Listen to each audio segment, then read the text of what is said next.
You wanna know what's better than waking up and being alive? It's waking up, being alive, and there being a brand new James Bond trailer. Let's get it.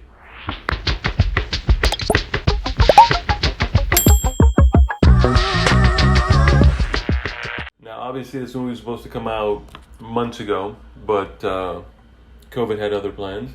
So let's see what this new trailer is all about. Hopefully, it's pretty good.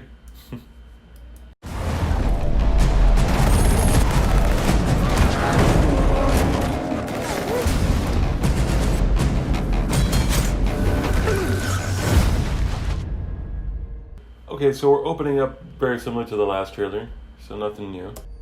The past isn't dead.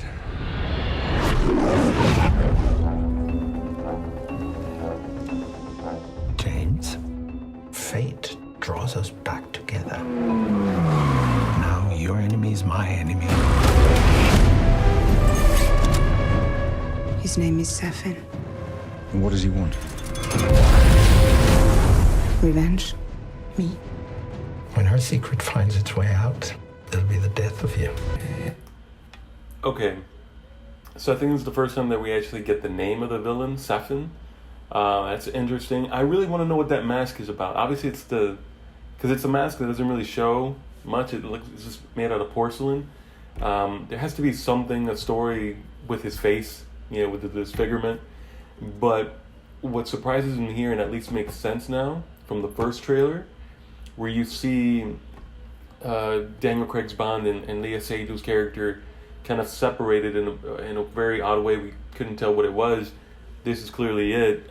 She has some sort of background with Safin, so that's definitely interesting. You can imagine why I've come back to play. There's a young lady in Santiago I want you to meet. You're late. Look, Amy de Armas, I think that's her name. God, she is beautiful. Ben Affleck, I'm talking to you, Ben. You are a lucky man. A lucky, lucky man. When you're ready. Salute. I met your new 00. She's a disarming young woman. I get why you shot him. Yeah, well, everyone tries at least once.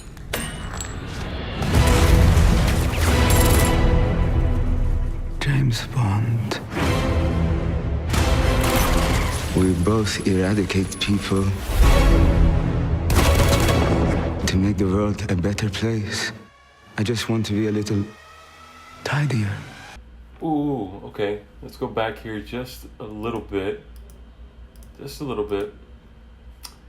So, I'm starting to think now, though, those scenes where we see the new 00 and James kind of going through these tunnels, it seems like. It has to be this. It has to be this, like, brand new... Well, no, not brand new, but, like, this layer. And I think it'll be the first time that, at least in this Daniel Craig franchise, that we kind of see a layer. We kind of got a hint of that with Blofeld and Spectre, but this is actually the first time that we see full-fledged layer. Like, it looks like a compound. And this, I don't know, for whatever reason, and tell me, guys, if you feel the same way, but this is very reminiscent to, oh God, I think I'm naming the right one. It's The Man with the Golden Gun. Remember that Thai island? This is giving me that feeling that this might be something similar to that effect. And the first time we see a kind of real villainous layer, so that's going to be interesting. Just want to be a little tidier. Come on, Bond. Where the hell are you?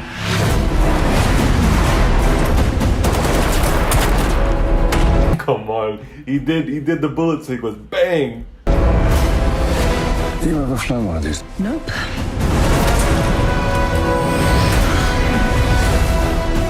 Harder to tell the good from bad, villains from heroes these days.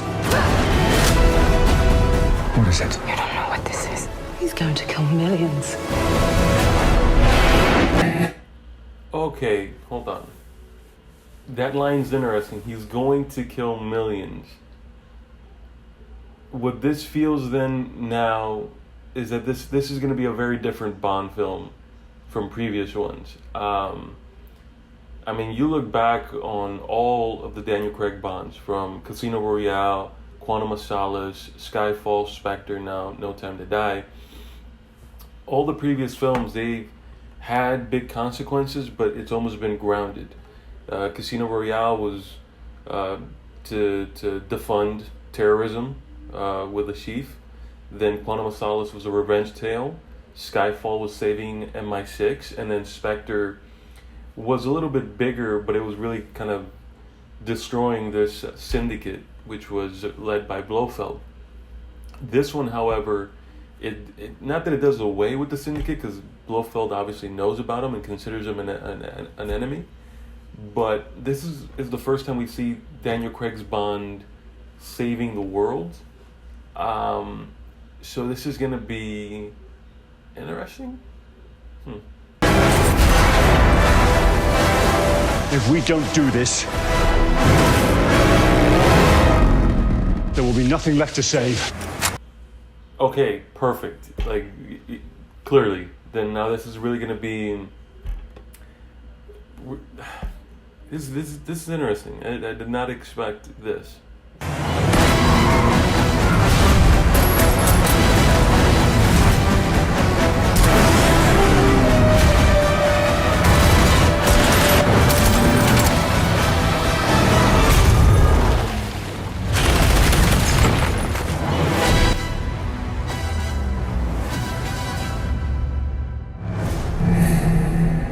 November. Okay. COVID, you better not this up for me. November. Can't wait. Alright. Now, to talk about this a little bit. I did really love the trailer. This trailer did give away a little bit more, or even kind of a lot of it more than the first one did. But what I will say is that, again, I was not expecting this to be a Bond movie where Bond was saving the world. But at the same time, what are you really to expect?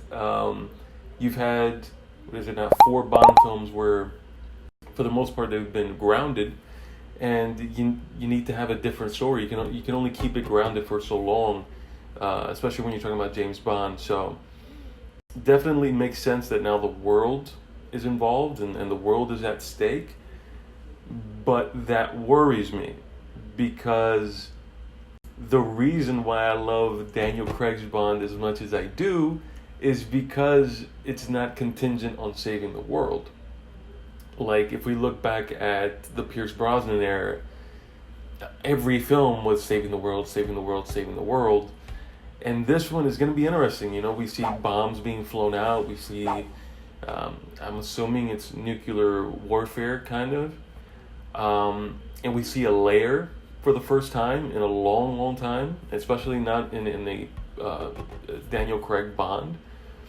So this is going to be interesting. This is going to be very interesting. Obviously, I'm going to watch it regardless. It's James Bond. I'm the biggest James Bond fan there is. Love that thing. But this is going to be very interesting, because what are we going to see? What are we going to expect? And the action seems incredible, but that's to be expected. There's going to be a lot of spectacle as well. New gadgets, not just with the car, but with the plane. That was new. I've never seen that before.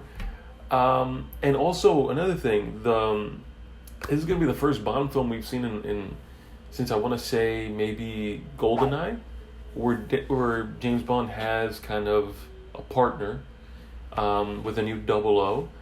And I think that new 00, they could pay homage to GoldenEye and have her be like 006, except she's maybe not villainous, or maybe she is villainous, I don't know. But this is the first time you kind of see them partnered up, so I think that's going to give it a new feeling to it. Anna de Armas's character, I don't know what to make of her. I don't know if she's going to play a big part, because I don't think there's going to be many like Bond girls that James Bond has to romance, because the heart of the movie is always going to be, I think, him and Leah Seydoux. So it's going to be interesting. It's going to be interesting. Regardless, I did love the trailer. I felt it gave a little bit too much, but very interested to see how the layer is going to pop up. Very interested how the new element of saving the world is going to be, and if there's any better way to say goodbye to Daniel Craig's Bond, it's by saving the world. So it makes sense. Again, guys, thank you for watching. I don't do many trailer reviews or anything like that, but this is James Bond. I live and die for that franchise, so obviously I had to go ahead and do a review on that. So thank you for watching, and I don't know if I'm going to do another one, but definitely stay tuned for an upcoming interview that I have with, I have one with Evie Queen coming up, I have one with WSVN's Alex Miranda, and one with the one and only Christian Harloff. So, keep an eye out for that. Again, thank you guys for watching, and I'll see you guys soon.